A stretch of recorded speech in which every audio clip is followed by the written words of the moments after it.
Assalamualaikum warahmatullahi wabarakatuh. Yang terhormat Bapak Dr. Adi Irfansyah, SPD MPD, selaku dosen pengampu mata kuliah Teori Belajar dan Pembelajaran, serta teman-teman sekalian. Perkenalkan, kami dari kelompok 8. Pada kesempatan kali ini, kelompok kami akan mempresentasikan hasil diskusi dari kelompok kami dengan tema memahami pendekatan, strategi, metode, model, media, dan sumber pembelajaran. Bisa di next. Sebelum kami mempresentasikan materi yang telah kami diskusikan pada kali ini, alangkah baiknya kami memperkenalkan anggota dari kelompok kami. Yang pertama ada Kaila Syahdah Ramania, yang kedua ada Muhammad Haidar, yang ketiga ada Muhammad Irfan Wardani, saya sendiri, dan yang keempat ada Roma Oktaviani MIPA.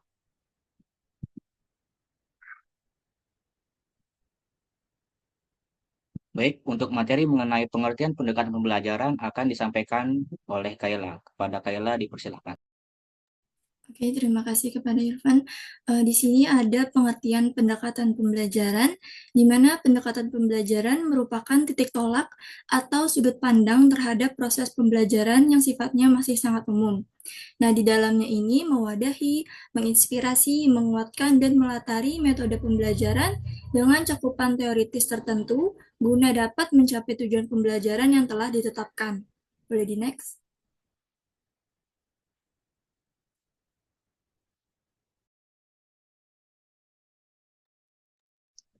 Baik, untuk materi mengenai pengertian strategi dan teknik pembelajaran akan disampaikan oleh Haidar. Pada Haidar dipersilakan.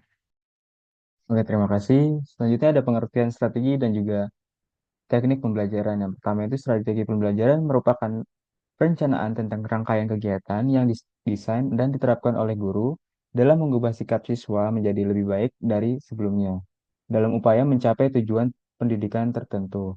Sedangkan teknik pembelajaran merupakan cara atau siasat yang dilakukan oleh guru dalam pelaksanaan kegiatan belajar mengajar. Penggunaan teknik pembelajaran yang tepat akan menjadikan proses pembelajaran berjalan lancar dan memperoleh hasil yang optimal. Selanjutnya,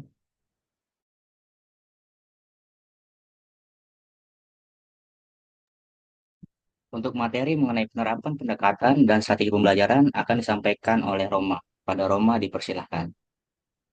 Baik, terima kasih Irfan. Selanjutnya yaitu penerapan pendekatan dan strategi pembelajaran. Yang pertama itu ada pendekatan konstruktivisme, yaitu membangun pengetahuan melalui pengalaman dan interaksi seperti siswa bekerja dalam kelompok untuk menyelesaikan masalah dunia nyata seperti merancang solusi untuk masalah lingkungan lokal. Yang kedua ada strategi pembelajaran kooperatif, yaitu melibatkan siswa bekerja bersama dalam kelompok kecil untuk mencapai tujuan pembelajaran bersama seperti siswa dibagi menjadi beberapa kelompok kecil dan setiap anggota kelompok bertanggung jawab untuk mempelajari bagian tertentu dari materi pembelajaran.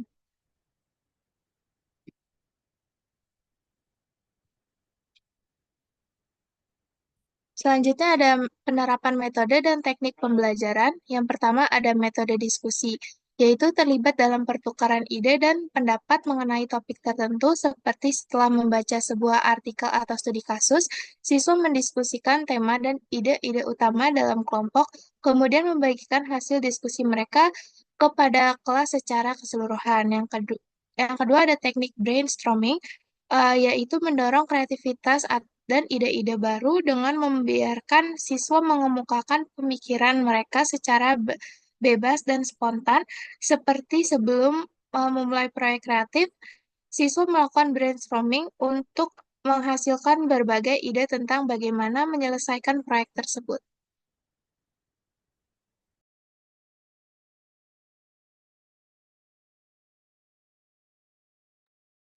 Baik, untuk materi mengenai klasifikasi metode dalam pembelajaran akan disampaikan oleh Kaila. Kepada Kaila dipersilakan.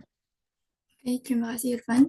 Selanjutnya ada klasifikasi metode pembelajaran. Yang pertama itu ada metode ceramah, di mana metode ceramah ini merupakan sebuah bentuk interaksi melalui penerangan dan penuturan secara lisan oleh pengajar terhadap peserta didik.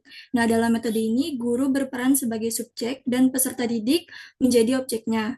Nah, akibatnya peserta didik hanya akan mendapatkan materi dari proses pembelajaran. Lalu metode yang kedua itu ada tanya jawab. Nah, metode tanya jawab ini cara penyajian pembelajaran dalam bentuk pertanyaan yang harus dijawab, terutama dari guru ke peserta didik, dan begitu juga sebaliknya. Nah, metode ini merupakan salah satu teknik mengajar yang dapat membantu kekurangan-kekurangan pada metode ceramah. Dikarenakan apabila suatu penjelasan guru yang belum dimengerti, peserta didik dapat menanyakan kepada gurunya. Lalu yang ketiga ada metode diskusi. Metode diskusi dapat diartikan sebagai siasat penyampaian bahan ajar yang melibatkan peserta didik untuk membicarakan dan menemukan alternatif pemecahan suatu topik bahasan yang bersifat problematis. Nah, guru, peserta didik, atau kelompok peserta didik memiliki perhatian yang sama terhadap topik yang dibicarakan dalam diskusi. Lalu yang keempat ada metode pemberian tugas belajar atau resitasi, di mana suatu cara dalam proses belajar mengajar, di mana guru memberi tugas tertentu dan peserta didik mengerjakannya. Kemudian tugas tersebut dipertanggungjawabkan kepada guru. Metode ini sering digunakan terutama dalam hal yang bersifat praktis tentang materi pelajaran yang telah diterimanya. Lalu yang kelima ada metode demonstrasi, di mana metode mengajar yang menggunakan peragaan untuk memperjelas suatu pengertian atau untuk memperlihatkan bagaimana melakukan sesuatu untuk mendapatkan gambaran yang lebih jelas tentang hal-hal yang berhubungan dengan proses yang bersifat praktis, seperti guru melakukan percobaan kimia di depan kelas. Lalu yang keenam ada metode sosiodrama, di mana suatu cara penguasaan bahan pelajaran melalui pengembangan dan penghayatan peserta didik. Peserta didik akan melakukan peran masing-masing sesuai dengan tokoh yang dilakoni dan berinteraksi sesama mereka. Lalu yang ketujuh ada metode karya wisata, di mana metode ini mengajak peserta didik untuk mengunjungi objek-objek dalam rangka untuk menambah dan memperluas wawasan objek yang dipelajari tersebut. Seperti pembelajaran geografi, peserta didik dapat diajak ke pemukiman transmigrasi atau objek morfologi. Lalu yang ke-8 ada metode kerja kelompok, di mana metode yang dilakukan dengan bekerja sama antara beberapa orang anak untuk menyelesaikan suatu tugas atau masalah, seperti proyek pembuatan kerajinan tangan secara berkelompok. Lalu yang ke-9 ada metode problem solving, di mana metode ini yang digunakan dengan cara langsung menghadapi masalah, mengetahui dengan sejelas-jelasnya, dan menemukan kesukaran-sukarannya sehingga dapat dipecahkan. Lalu yang terakhir, ada metode drill, di mana metode mengajar dengan mengerjakan latihan-latihan secara intensif dan berulang-ulang, seperti memberikan latihan tertulis kepada peserta didik karena bahan pelajaran baru sedikit, sedangkan waktu ujian semakin mendekat. Boleh di next?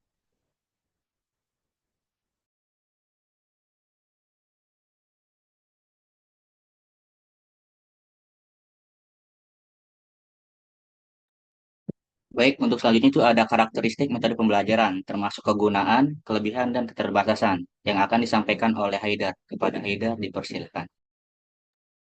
Terima kasih. Selanjutnya ada karakteristik metode pembelajaran. Yang pertama itu ada kegunaannya. Yang pertama itu kegunaan untuk mencapai tujuan. Nah, untuk mencapai tujuan itu seperti untuk meningkatkan pengetahuan, keterampilan, dan juga sikap siswa. Yang kedua, mengintegrasikan materi. Metode pembelajaran membantu mengintegrasikan materi pelajaran dengan kehidupan sehari-hari, sehingga siswa dapat memahami dan menerapkan konsep dengan lebih baik. Terus juga kelebihannya, yang pertama ini ada kesesuaian dengan karakteristik siswa. Nah, kesesuaian ini metode pembelajaran yang sesuai dengan karakteristik siswa dapat meningkatkan efektivitas pembelajaran. Misalnya, metode pembelajaran yang fleksibel dapat menyesuaikan dengan kebutuhan siswa yang berbeda. Yang kedua ada menggabungkan teori dan praktik.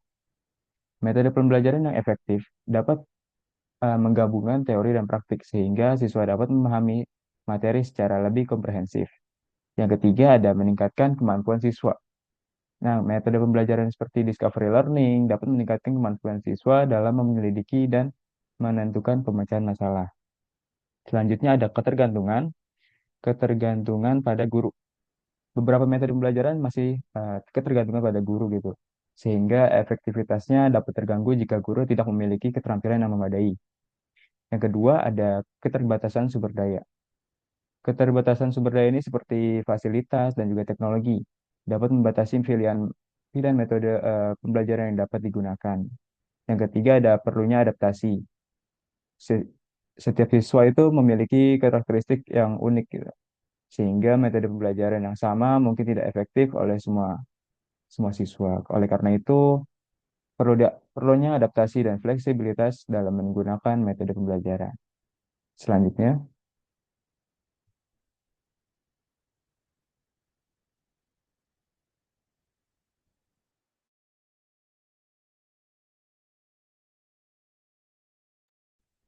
Baik, untuk materi selanjutnya itu ada pemilihan metode untuk pembelajaran.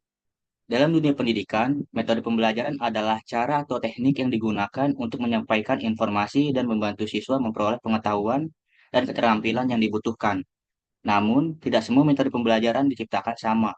Ada banyak jenis metode pembelajaran yang berbeda, yang memiliki kelebihan dan kekurangan masing-masing. Sebagai calon pendidik, kita percaya bahwa pendekatan terbaik untuk memilih metode pembelajaran yang tepat adalah dengan mempertimbangkan tujuan pembelajaran dan kebutuhan siswa.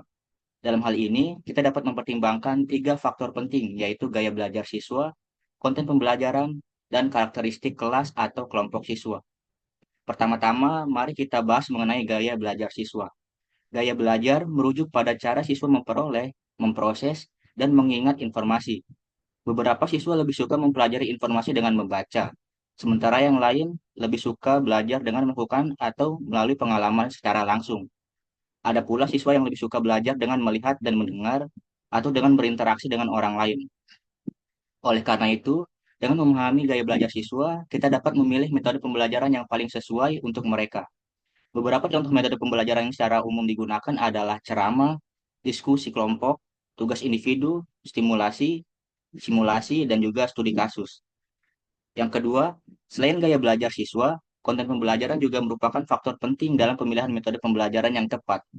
Beberapa konten pembelajaran dapat lebih cocok dengan metode pembelajaran tertentu.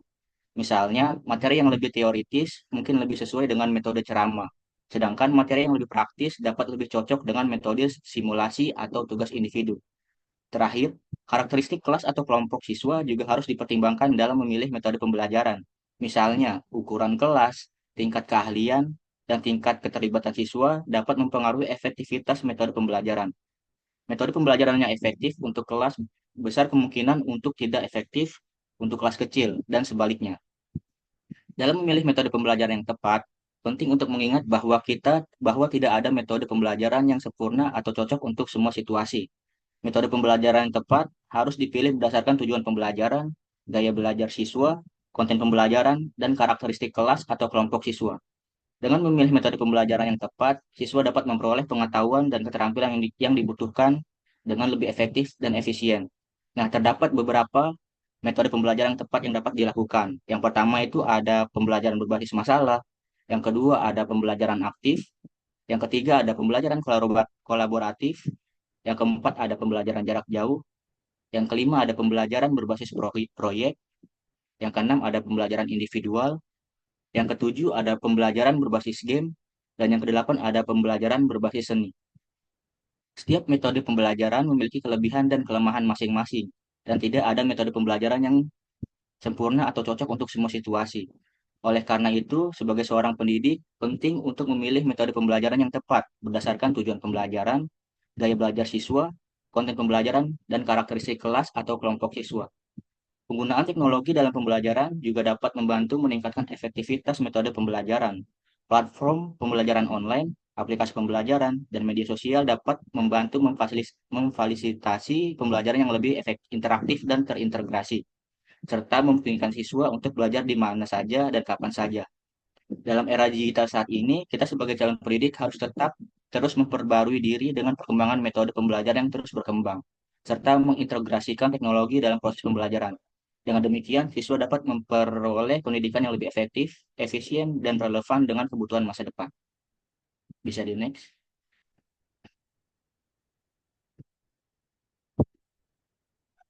Baik, untuk materi selanjutnya ada pengertian media dan sumber pembelajaran yang akan disampaikan oleh Roma. Kepada Roma dipersilakan. Baik, terima kasih Irfan. Selanjutnya itu ada pengertian media dan sumber pembelajaran. Nah, yang media sumber pembelajaran adalah segala bentuk alat atau bahan yang digunakan dalam proses pembelajaran untuk membantu peserta didik dalam memahami dan menguasai materi pelajaran. dapat berupa objek fisik, teknologi, atau kombinasi keduanya yang dirancang dengan tujuan mengomunikasikan informasi secara lebih efektif dan memfasilitasi pemahaman serta retensi konsep-konsep pembelajaran. Selanjutnya, sumber pembelajaran akan dijelaskan oleh Kaila.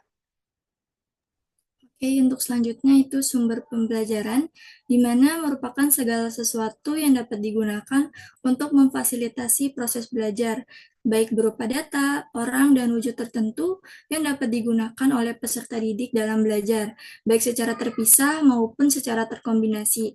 Nah, tujuannya itu untuk mendukung proses pembelajaran agar lebih efektif, efisien, dan menarik bagi siswa, sehingga mempermudah peserta didik dalam mencapai tujuan belajar atau mencapai kompetensi tertentu. Boleh di next?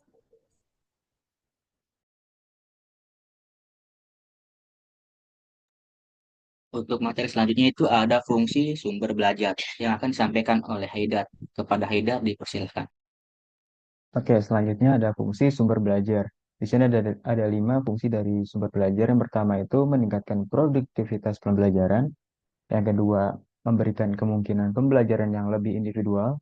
Yang ketiga, memberi informasi yang akurat dan terpadu. Keempat, dapat memberi pengalaman belajar yang langsung dan konkret. Yang kelima itu menambah dan memperluas cakrawala sajian. Selanjutnya.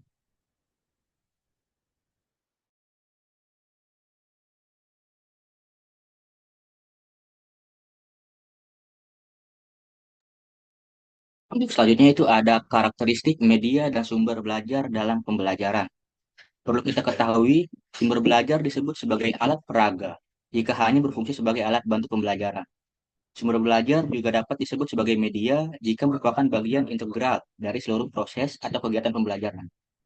Berbagai jenis media pembelajaran telah banyak dikembangkan. Secara umum, ada 4 jenis media pembelajaran yang dapat dikembangkan, yaitu ada media audio, media visual, media audiovisual, dan multimedia. Yang pertama itu ada media visual. Media visual merupakan jenis media yang paling mendominasi pada penggunaannya dalam proses pembelajaran di kelas, baik media visual yang sangat sederhana hingga ke media visual yang kompleks, seperti penggunaan papan tulis, media presentasi, buku, dan alat peraga. Pada media visual berfokus pada indera penglihatan, seperti gambar, video, atau grafik. Penggunaan media visual dititik beratkan pada penyampaian pesan secara verbal maupun nonverbal. Yang kedua ada media audio. Media audio adalah media yang menyampaikan pesan dalam bentuk lambang auditif, baik verbal maupun nonverbal, yang berkaitan dengan indera pendengaran. Pesan yang disampaikan melalui media audio dapat berupa bahasa lisan atau kata-kata verbal dan bunyi-bunyian atau vokalisasi, yaitu nonverbal. Contoh media audio adalah radio, tape recorder, telepon, dan laboratorium bahasa. Yang ketiga ada media audio visual.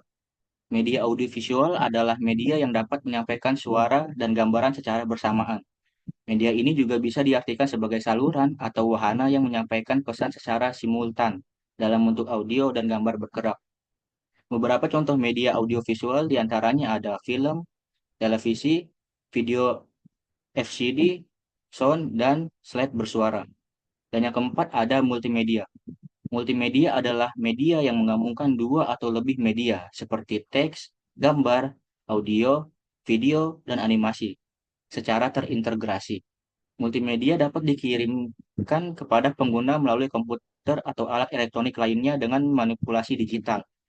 Contohnya itu ada podcast video, tayangan slide audio, video animasi, siaran televisi, media cetak, radio, internet, game, dan juga musik. Memilih media hendaknya tidak dilakukan secara sembarangan, melainkan didasarkan atas kriteria tertentu. Kesalahan pada saat pemilihan, baik pemilihan jenis media maupun topik yang dimediakan, akan membawa akibat yang panjang dan tidak ada yang diinginkan di kemudian hari. Secara umum, karakteristik yang harus dipertimbangkan dalam pemilihan media pembelajaran antara lain, yang pertama, harus mengetahui dan memahami karakteristik dari media yang diinginkan. Yang kedua, apa kelebihan dan kelemahannya? Sudah sesuaikah media yang akan kita gunakan untuk mencapai tujuan yang telah ditentukan?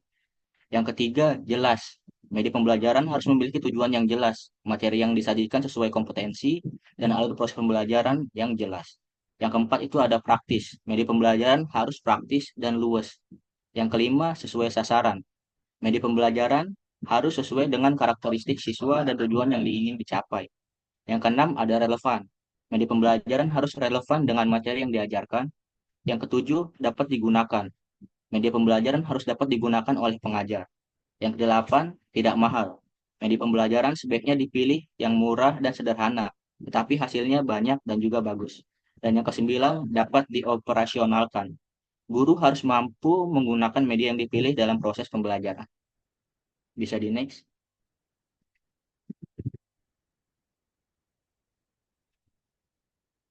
Untuk materi selanjutnya itu ada pemanfaatan media dan sumber pembelajaran dalam belajar yang akan disampaikan oleh Roma. Pada Roma dipersilakan.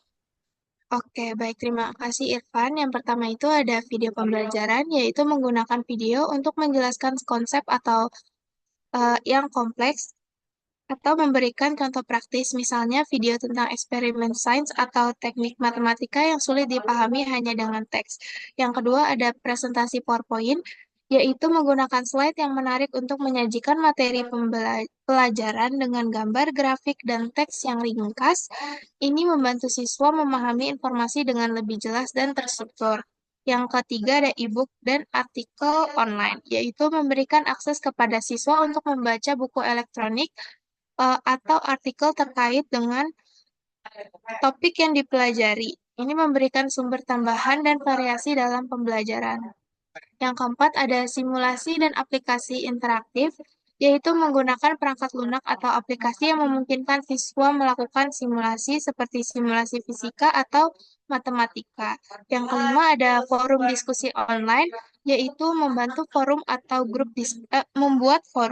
grup diskusi di platform online untuk berdiskusi tentang materi pelajaran, bertanya, dan berbagi pendapat. Terus selanjutnya yang keenam ada game edukasi atau yaitu menggunakan permainan yang dirancang untuk mendidik siswa tentang topik tertentu seperti game matematika atau bahasa yang membuat pembelajaran lebih menyenangkan. Yang ketujuh ada kegiatan lapangan atau kunjungan, yaitu mengorganisir kunjungan ke museum, pabrik, atau tempat relevan lainnya untuk memberikan pengalaman langsung dan kontekstual tentang materi pelajaran. Yang kedelapan ada infografis, yaitu menyajikan informasi dengan format visual yang memudahkan pemahaman seperti diagram alur, peta konsep, atau grafik yang menjelaskan data. Dengan memanfaatkan media atau sumber belajar ini, guru dapat menciptakan pengalaman pembelajaran yang lebih dinamis, interaktif, dan beragam.